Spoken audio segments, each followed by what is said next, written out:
Back when I first moved away for college, my mom and dad bought me this beat-up old Toyota Matrix so I could drive home whenever I'd wanted.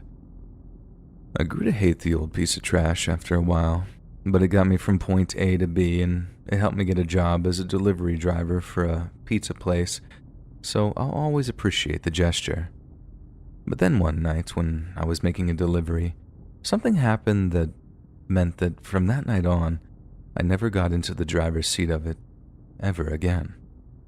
So, like I said, I'm making deliveries one night and I'd just gotten back into my car after dropping off a bunch of pizzas at an apartment building when I suddenly realized I hadn't locked the passenger side door.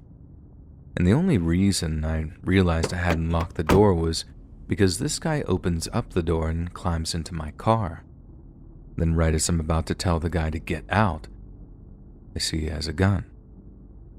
I'm too scared to even say anything, and he just points it right in my face and says all out of breath, "Drive."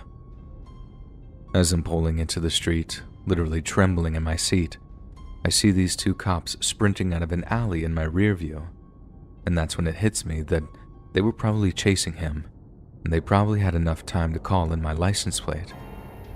Turns out I was dead right about that because the next thing I know, I see flashing lights in the rear view. I didn't even have to look over at the guy. I just see him raise the gun up, pointing it at me, and he says, "If you stop this car, I'll blow your head off." So I drove and kept driving until we were out in the suburbs. The whole time the cops are tailing and they're not shouting like "pull over" or whatever through their bullhorns or whatever you call it. And I figured it's because they know that the guy basically carjacked me and that there's a hostage situation going on. The whole time the guy's like, "Drive faster." And all I can say is, "I can't. This thing's a piece of trash. If I put my foot down, the engine might freaking give out."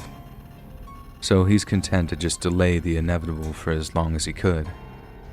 I don't know exactly how long we were driving because the little digital clock was busted. But after a while we started to see fields and stuff. Then my gas light starts blinking. And I tell the guy that if we don't at least try and stop for gas, that we were eventually just going to come to a rolling stop.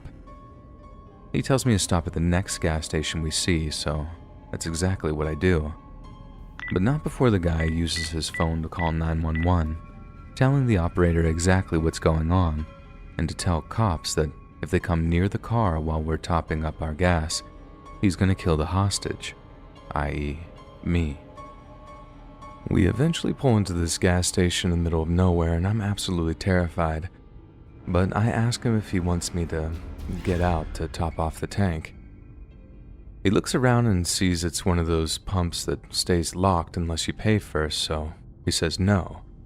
But he has to think of something out before he lets me get out of the car. The cops are keeping a safe distance while this is going on, as they obviously thought the guy was straight up ready to kill me.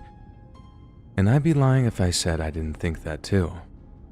The whole time they're shouting over their mics like, "Let the hostage go, we can work something out, and no one has to die over this, Malcolm. Just surrender, and we'll get you help."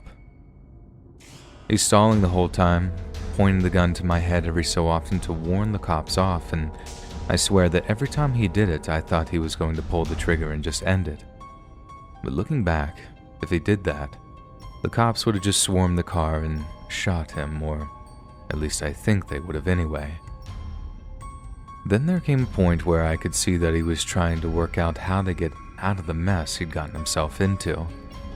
He knew he couldn't get out of the car to get the clerk to unlock the pumps, as they'd ran for cover as soon as they saw that it was a dangerous situation, and there was no way for him to get their attention.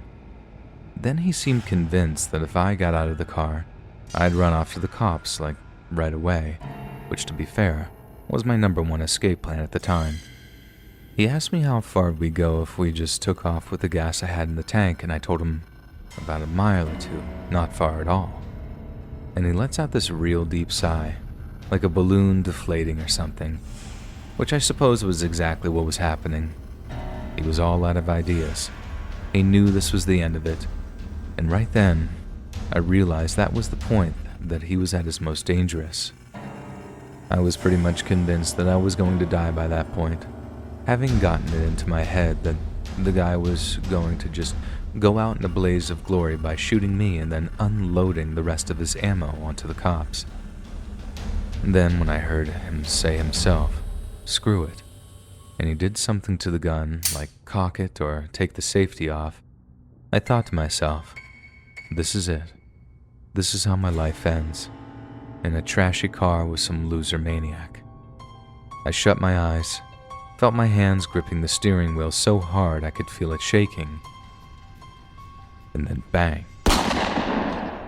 Only a second later, instead of feeling, well, nothing, I found I could open my eyes. But the first thing I saw when I opened them was a few specks of blood on the dash near the passenger side. Then when I turned, I instantly started dry heaving, because the guy had obviously put the gun in his mouth and pulled the trigger, because there was a ton of blood and chunks of brain matter all over the ceiling of my car. I opened up the door and was puking with my hands raised above my head while I heard the cops shouting, "Get down on the ground." I had to lie in my own puke, man. Just lie there while they ran over with their guns on me just in case I was somehow in on it. It sounds crazy, but I really didn't mind. Knowing it was all over, that I was safe, well, relatively anyway, it was all gravy by that point. Like, I don't even think I can really describe that kind of relief in actual words. I literally felt high off of it. You see and hear about people crying in the aftermath of stuff like that, and I guess that's just how they deal with the emotion.